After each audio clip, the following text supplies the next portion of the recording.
안녕하세요. 오늘도 사연살롱을 찾아주셔서 감사합니다. 결혼 27년차 여성이에요. 얼마 전 아들 녀석이 결혼할 여자라고 집에 데려와 소개를 하더군요. 일 나가려는 제 치맛자락을 붙잡고 떨어지기 싫다고 징징거리던 녀석이 어느새 자라 결혼할 나이가 됐나 생각하니 새삼 그동안 살아온 세월이 주마등처럼 지나가네요. 신은 모든 인간을 돌볼 수 없어서 세상에 엄마를 보냈다 하죠. 하지만 그런 엄마조차 없었던 저는 아픈 언니와 함께 모진 세월을 스스로 감내하며 살아야 했어요. 엄마가 저를 낳고 바로 세상을 떠나시는 바람에 졸지에 두 딸과 남겨진 아버지는 숱하게 여자를 바꿔가며 난잡하게 사셨어요. 아버지가 데려오는 여자들은 하나같이 살림이라곤 해본 적도 없는 여자들이라서 저와 언니를 키우다시피 한 건 이웃 아주머니들이었죠. 엄마도 없는 저희 자매를 불쌍히 여긴 신이 천사 같은 이웃을 대신 내려보내 주신 게 아닐까 생각해요. 저는 국민학교에 들어가기 전부터 밥 짓고 빨래하는 걸 당연한 걸로 알고 살았어요. 저보다 7살이 많은 언니는 지능이 낮아서 간단한 집안일도 온전히 해낼 능력이 안 됐거든요. 허구한 날 술과 노름, 여자에 빠져 살던 아버지는 그런 언니한테 툭하면 심한 말을 쏟아내셨어요. 이년아, 네가 가야 네 동생이라도 멀쩡히 살 수 있는 거야. 차라리 이 애비 죽을 때 너도 가자. 세상은 사람 뭐해. 그럴 때마다 언니는 아버지가 자기를 미워한다고 훌쩍였어요. 비록 제가 나이는 어렸지만 아버지의 그 말은 언니가 미워서 하는 말이 아니라는 정도는 알고 있었어요. 당신이 세상을 떠나면 누가 언니를 보살펴 줄까 걱정도 되고 당신 대신 언니를 돌봐야 할 작은 딸이 안쓰러워 그러셨다는 걸요.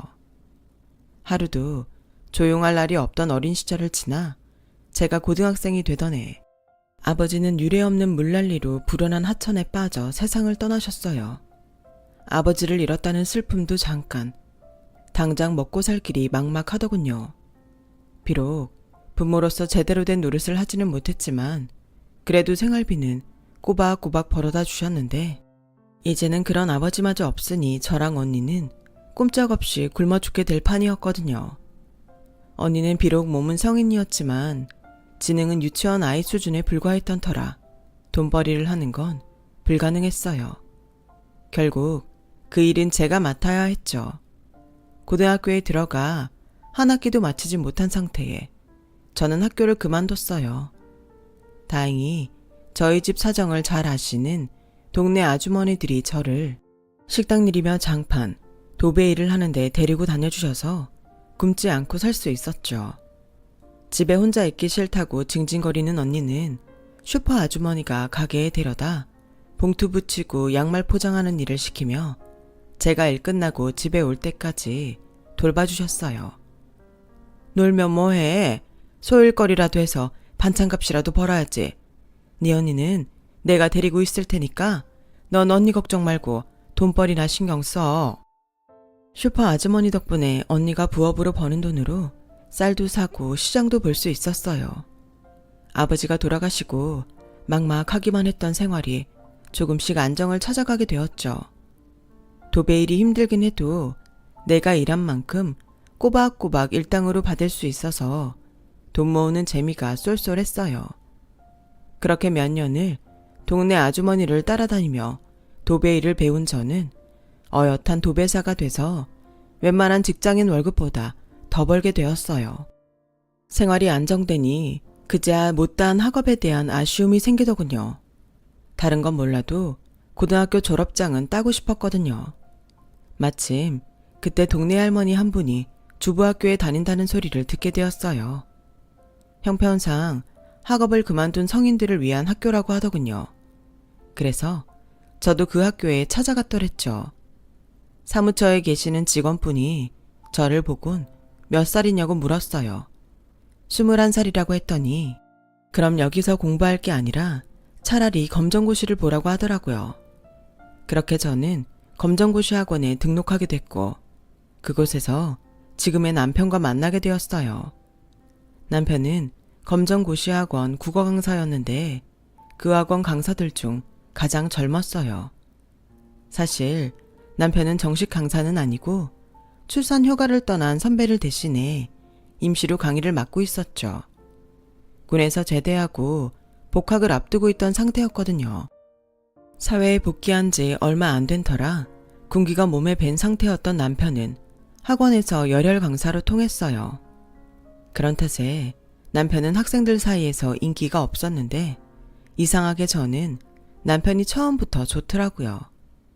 공부에 목이 말라있던 저에게는 하나라도 더 가르쳐 주려고 애쓰는 남편이 무척이나 고마웠거든요.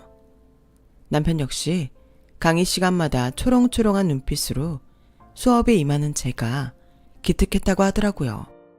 시간은 흘러 전임 강사의 출산휴가가 끝나고 학원에 복귀를 하게 되면서 남편은 학원을 그만두게 되었어요. 남편은 마지막 강의 시간에 칠판에 전화번호를 적어주었어요. 우리 집 전화번호야.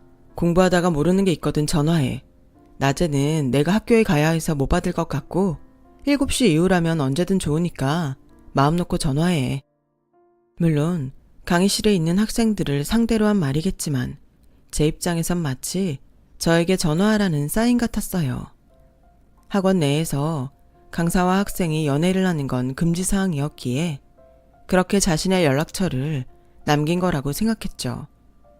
그래서 남편이 학원을 그만두고 얼마 뒤 저는 용기를 내서 전화를 했어요. 그랬더니 사투리가 심한 아주머니가 전화를 받으시더군요. 선생님 계시냐고 물었더니 대뜸 전화 잘못 걸었어. 그리고는 바로 끊어버렸어요. 그럴 리가 없다는 생각에 다시 번호를 확인해가며 전화를 걸었는데 또 그 아주머니가 받지 뭐예요. 아따, 전화 잘못 걸었다고 안 오요. 선생님은 학교에서 찾아야지. 어째 너무 집에서 찾는단가.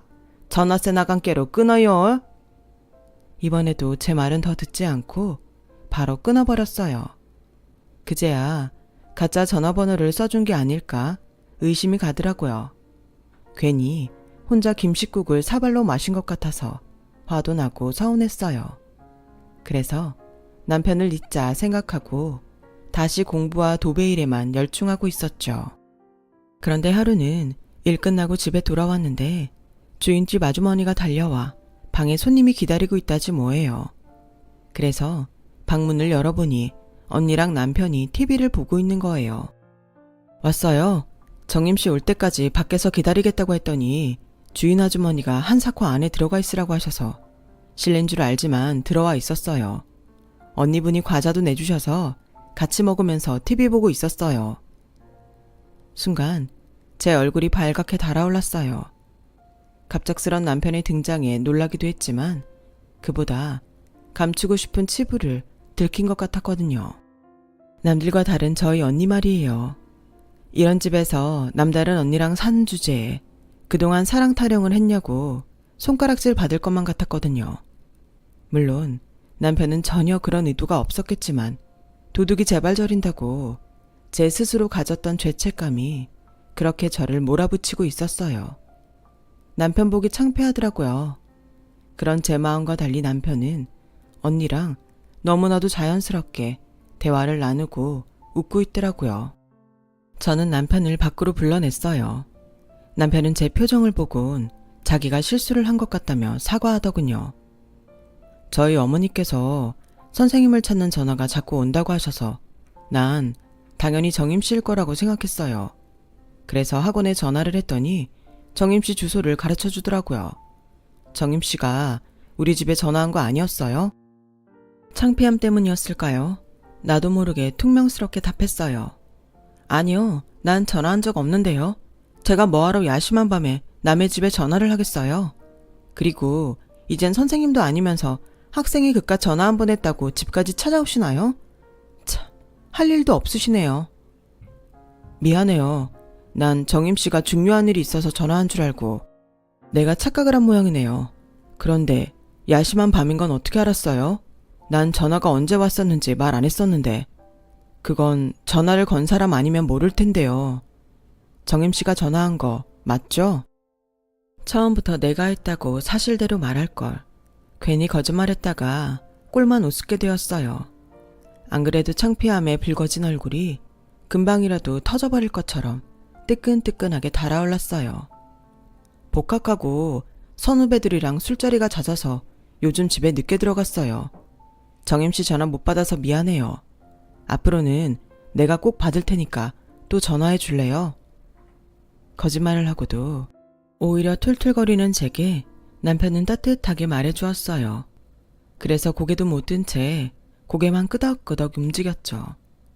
그날 이후 저는 공부를 하다가 잘 모르겠는 문제가 나오면 남편한테 전화를 걸었고, 그러다 점점 공부가 아닌 사적인 수다를 떨려고 전화를 걸게 되었어요. 누가 봐도 연인 사이의 통화였어요. 남편은 종종 저를 자신이 다니는 대학교로 데려가 빈강의실에서 공부도 가르쳐주고 인근 분식집에서 쫄면도 사주곤 했어요. 당시 우리 관계는 사제지간과 연인 사이 그 중간쯤이었던 것 같아요. 그러는 사이 저는 검정고시에 합격했고 이후 남편과 정식으로 교제를 시작했어요. 저희 집에 처음 찾아왔던 날 주인집 아주머니를 통해 제 사정을 다 들었던 남편은 저희 언니와 스스럼 없이 지내주었어요. 언니는 자기보다 나이 어린 제 남편을 마치 친오빠처럼 생각하는 것 같았죠. 남편은 대학을 졸업하던 해 임용고시에 합격해 남자중학교 국어선생님이 되었어요. 대학생이던 남편이 교사가 되고 나니 슬슬 걱정이 되기 시작하더군요. 교사인 남편 옆에 고작 도배나 하는 내가 가당키나 한 건가 싶어 괜히 주눅이 들었거든요. 사귄 지 5년이나 됐기에 내심 결혼을 생각하던 차였기에 더더욱 그랬던 것 같아요. 제 처지도 그렇고 학벌도 그렇고 하는 일까지도 어느 것 하나 시댁에 떳떳할 수 없는 처지였으니까요. 그리고 드디어 걱정하던 일이 현실이 되고 말았어요. 남편이 안정된 직장에 취직도 했으니 어머님께 인사를 드리러 가자고 해서 따라갔는데 시어머니께서 저를 보시고는 앓는 소리를 내시더라고요. 어메, 금쪽 같은 내 새끼, 불쌍한 내 새끼. 네가 전생에 뭔 죄를 졌다고 이깟 여자를 만나 고생이냐. 야야, 네가 좀 말해보니라. 내 아들이 니한테 뭔 죽을 죄를 졌냐. 뭔 죄를 졌길래 거머리같이 내 새끼 바지가랑이를 붙잡고 늘어지는 거냐고. 이? 돈이냐? 돈이면 나가 줄 텐께. 이참에 끝내불고 네가 길 가거라. 내 새끼 그만 괴롭히고 네 살 길 찾아 가란 말이여. 어머니, 무슨 말을 그렇게 하세요. 이 사람이 나 좋다고 따라다닌 거 아니고 내가 따라다녔어요. 별것도 아닌 어머니 아들 이 사람이 받아준 거라고요. 그러니까 결혼 허락해 주세요. 어머님은 당장이라도 숨 넘어갈 사람처럼 가슴을 치며 말씀하셨어요. 나가 이날이 때까죠? 이 꼬라지를 보려고 죽일년 독한 년 소리를 들어가며 널 키웠더냐? 애미 가심에 못질하라고 너를 키웠냔 말이다. 다 필요 없은게 이거 내 눈앞에서 치워라. 네 애미 죽은 걸 보고 잡지 않으면 당장 눈앞에서 치우라고. 어머님, 제가 많이 모자라지만 정욱 씨 앞길에 눕기치지 않게 잘할게요. 어머님도 성심성의껏 모실 거고요. 그러니까 저 좀 받아주세요. 부족한 것만 보지 마시고 노력하는 모습도 봐주세요. 네? 그래, 100번 양보해서 널 받아준 자 치자. 모자란 네 언니는 어쩔 것이냐. 버리고 올 것이냐 대불고 올 것이냐. 대불고 올 생각이라면 애당초 말도 꺼내지 말어. 세상 어느 애미가 지 식구도 모자라? 모질한 처형까지 대불고 사는 걸 모른 척한다냐. 내 말이 모질다 말고 니도 양심이 있다면 그러는 것이 아니여. 박복한 네 인생이야. 그것이 네 것인께 네가 안고 갈 일인 거고 우릴랑은 이 일장 관계 없자네. 안 그냐? 그니께 이참에 인연 끊고 네 언니 대빌고 네 갈 길 가거라. 어떻게 저 행복하자고 언니를 버리고 오라고 하세요. 세상의 혈육이라곤 저 하나뿐인데. 어머님, 제가 잘할게요. 그 이한테도 잘하고 어머님한테도 성심성의껏 잘할게요. 그러니 제발 우리 언니 버리고 오란 말씀은 말아주세요. 저 돈도 잘 벌 자신 있어요. 살림도 누구보다 잘할 자신 있어요. 저희 언니도 절대로 어머님 눈에 거슬리지 않게 제가 단속 잘할게요. 그러니 제발 받아주세요, 어머님. 나아가 하는 말 못 들었냐? 난 말이여, 내 새끼 힘든 꼴은 죽어도 못 보겠다 이거여. 네가 아무리 잘한다 해도 모자란 네 언니가 내 새끼 발목을 잡는디 나가 어찌키 이혼사를 받아들인다냐. 차라리 날 죽이고 살든가 말든가. 제가 무릎까지 꿇고 애원했지만 어머님은 좀처럼 물러설 생각이 없어 보이셨어요. 이대로라면 남편과 헤어질 수밖에 없는 상황이었죠. 그러자 남편이 나섰어요. 어머니, 어떻게 이러실 수가 있어요. 아무리 그래도 하나뿐인 혈육을 버리고 오라는 게 말이 됩니까? 누가 저보고 어머니 버리고 장가오라고 하면 어머니는 어쩌겠어요? 저보고 가라 하시겠어요? 저 없이도 사시겠냐고요. 인지상정이라고 나한테 아픈 일은 상대한테도 아픈 겁니다. 이날 이때까지 언니 데리고 고생하며 살아온 사람 가엾다 보다듬어주지는 못할 망정 어떻게 어머니마저 이 사람 가슴에 비수를 꼽으십니까? 불쌍한 사람입니다. 어머니가 이러지 않으셔도 세상 사람들 앞에서 늘 고개 숙이고 살아온 불쌍한 사람이라고요. 어떻게든 살아보려는 이 사람한테 계속 상처 입히신다면 저 오늘부터 어머니 아들 안 하겠습니다. 이 집 나가서 내가 이 사람 보다듬고 살아갈 겁니다. 그러니 어머니가 선택하세요. 이 사람과 처형 받아줄 건지 아들이랑 절연하고 살 건지. 오메 쑥을 놈아, 네가 애미 가슴에 기어이 칼을 꼽아야 기집한테 눈이 멀어가 애미도 버리고 나가 살겠다고야. 차라리 날 죽이고 가라. 남편은 절규하는 어머님을 뒤로하고 제 손을 잡고 집을 나왔어요. 그렇게 제 단칸방에서 남편과 저는 신혼살림을 꾸렸어요. 나이 찬 처형이랑 한 방에서 사는 게 남들 눈엔 상스러워 보였겠지만 우리 세 식구한테는 어쩔 수 없는 선택이었어요. 그렇게 1년 가까이 셋이서 살았는데 하루는 어머님이 저희 집으로 찾아오셨더라고요. 남편이 학교 가고 없는 시간이라 작정하고 들리신 것 같았어요. 언니는 자신에게 적대감을 갖는 사람임을 감지했는지 시어머니를 보자 제 등 뒤로 숨어버렸어요. 어머님은 그런 언니를 보시곤 한숨을 푹 쉬셨죠. 아가, 여 앉아봐라. 니 잡으려고 온 거 아닌게 와 앉아. 세상에 이런 일은 없다. 서방이랑 처형을 한 방에서 재우는 것이 말이 되는 일이냐? 나도 더는 싸울 힘도 없으게 이참에 집에 들어오니라. 방도 다 치워놨고 살림도 니들 쓰기 편하고로 바꿔놨은게 어지간한 건 다 버리고 들어오니라. 자석 이기는 부모 없다고 나도 내 새끼랑 영 끊고 못 살겠더라. 숨을 쉬어도 사는 것이 아니고 밥을 먹어도 살로 가들 않더라. 근게 어찌겠냐. 나가 물러서야지. 그렇게 저희 부부는 어머님 허락을 받게 되었어요. 퇴근에 돌아온 남편은 어머님께 당장 전화해 죄송하고 감사드린다고 말씀드렸어요. 어머님 허락받고 시댁에 들어가면 끝날 줄 알았던 고부 갈등은 그때부터 시작이었다는 걸 그땐 몰랐었죠. 아버님 살아계실 때부터 혼자 몸으로 식당을 해서 생활을 해온 어머님은 칠순을 바라보는 연세까지도 가게를 끌어오셨어요. 저는 남편이 벌어온 돈으로 언니까지 데리고 사는 게 미안해서 전보다 더 악착같이 일을 했어요. 쉬는 날도 없이 도배 일을 하고도 집안 살림도 소홀히 하지 않았어요. 그런 모습에 어머님도 제게는 뭐라 트집을 잡지 않으셨지만 유독 저희 언니한테만큼은 독사처럼 모진 말을 퍼부어대셨죠. 아무리 지능이 떨어지는 언니지만 자신한테 모질게 구는 시어머니 말을 못 알아들을 정도는 아니었어요. 제가 일 끝나고 돌아오면 언니는 기다렸다는 듯 제게 와 그날 시어머니가 자신한테 한 욕들을 전해주었어요. 그리곤 무서운 할머니 때문에 이 집에서 살기 싫다는 말을 입에 달고 살았죠. 할머니가 나 가게 데려가 일 시켰어. 뜨거운 냄비도 손으로 잡게 하고 그렇겠다고 밥도 먹지 말라고 했어. 할머니 무서워서 나 여기 있기 싫어. 다시 우리 집으로 가자. 응? 저 모르게 언니를 데려다 식당에서 부려먹는 것도 모자라 밥도 굶긴다는 말에 가슴이 미어졌어요.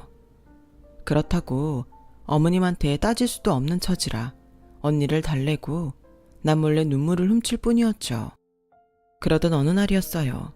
도배 일을 하다 발을 접지르는 바람에 일을 하다 말고 집으로 돌아왔는데 집안에서 언니 울음소리가 들리지 뭐예요. 그리고 뒤이어 카랑카랑한 어머님 목소리가 제 가슴을 찔렀어요. 곶간일도 못하겠다고 나자빠지면 어쩔 것이냐. 평생 내 새끼 피 빨아먹고 살 작정이여. 네가 손이 없냐 발이 없냐. 대가리는 모질라도 일은 할 수 있자네. 처먹는 것만 그로 일도 꼬박꼬박 해야 안 쓰겄냔 말이다. 일 못하겠다면 인자부터 밥도 안 줄란께. 밥 먹고 잡으면 싸게 있나 일하러 가더라고. 일할 것이냐 밥 굶을 것이냐 퍼뜩 안 있나냐. 언니 말대로 시어머니는 언니한테 모진말을 쏟아내며 일하라고 독촉을 하시더라고요. 손목이 아프다고 우는 언니 등짝을 퍽퍽 때리며 말이죠. 그 순간 눈이 뒤집혀서 운동화발로 안으로 뛰어간 저는 언니한테서 어머님을 떼어내 떠밀었어요. 우리 언니한테 손대지 마요. 우리 언니한테 함부로 하지 말라고요. 지금까지 어머님 앞에서 죄인처럼 살았지만 그렇다고 내 언니까지 죄인 취급하는 건 못 참는다고요. 우리 언니가 어머님한테 뭘 그리 잘못했어요? 어머님이 우리 언니 인생에 뭘 그리 해줬다고 손찌검을 하느냐고요.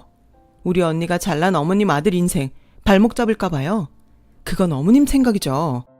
어머님이야말로 어머님 아들 인생 발목 잡는 사람이라는 거 왜 모르세요? 저 이대로 나가 어머님 아들 호리비 만들면 그때 만족하실 건가요? 그러면 되는 거냐고요. 어머님은 서슬이 펄에선 악을 쓰는 저를 보시곤 기가 질려 아무 말도 못하고 눈만 꿈뻑이셨어요. 그러거나 말거나 저는 짐가방에 언니랑 제 옷가지를 챙겨놓곤 그대로 집을 나왔어요. 당장 갈 곳도 없었던 우리 자매는 싸구려 여인숙에 짐을 풀고 그곳에서 며칠을 보냈어요.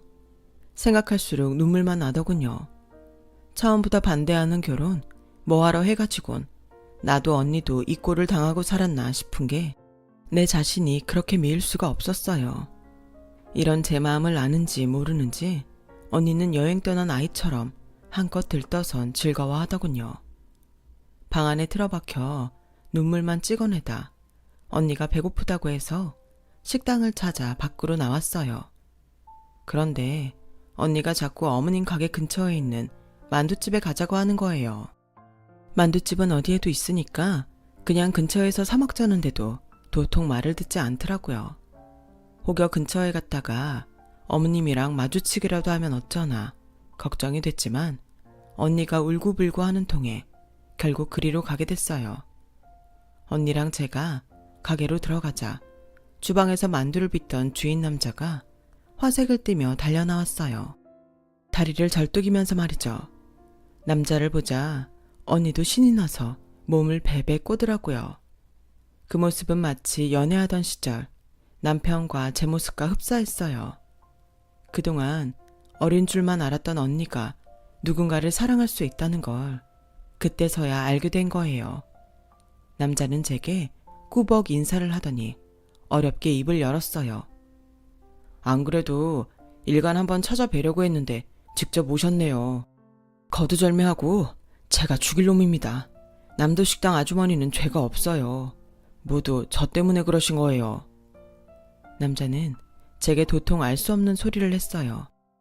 저희 둘 짝지어 주시려고 이 사람한테 일 가르치시느라 그런 거지 절대로 미워서 그러신 거 아닙니다. 그게 무슨 소리예요? 언니한테 짝을 지어주다니요? 그러자 사장은 곤란한지 머리를 긁적이더군요. 그리고는 할 수 없다는 듯 입을 열었어요. 언니 때문에 평생 무거운 짐 지고 사는 며느리 불쌍하다고 자신이 죽기 전에 언니 짝은 지어주고 가시겠다고 그러신 거예요.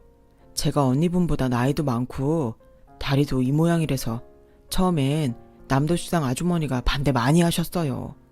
그래도 우리가 죽고 못 산다니까 정 그렇다면 동생분한테 허락받을 수 있도록 집 한 칸이라도 장만해 오라고 하시더라고요. 그때까지 아주머니가 언니분 잘 가르쳐서 가정 꾸리고 살 수 있게끔 만들어 놓겠다고요. 만두집 사장 말대로 그동안 어머님은 저희 언니한테 가게 일을 시킨 게 아니라 살림을 가르쳤던 거였어요. 제가 언니 걱정 안 하고 살 수 있게 제 걱정 덜어주시려고 말이죠. 그날도 언니가 꾀병을 부리며 일 안 배우겠다고 집으로 도망친 바람에 속상한 마음에 그러셨던 거더라고요. 내 입으로 이런 말을 해도 되나 모르겠는데 실은 남도식당 사장님 몸이 많이 안 좋으세요. 병원에서 수술도 힘들다고 했다나 봐요. 그런데도 어떻게든 사돈처녀 가르쳐 보시겠다고 저러시니 참, 사장님이 말은 사납게 하셔도 속은 따뜻한 분이에요. 돈 없는 사람한텐 밥도 공짜로 주시고 내 자식 남의 자식 가릴 거 없이 늘 시장통 사람들 도와주시거든요. 저 때문에 며느님과 사이가 벌어졌어도 제 탓 한 번 안 하시고 혼자 가슴으로 떠하는 분이세요. 탓하실 거면 나를 탓하시고 남도식당 사장님은 미워 마세요.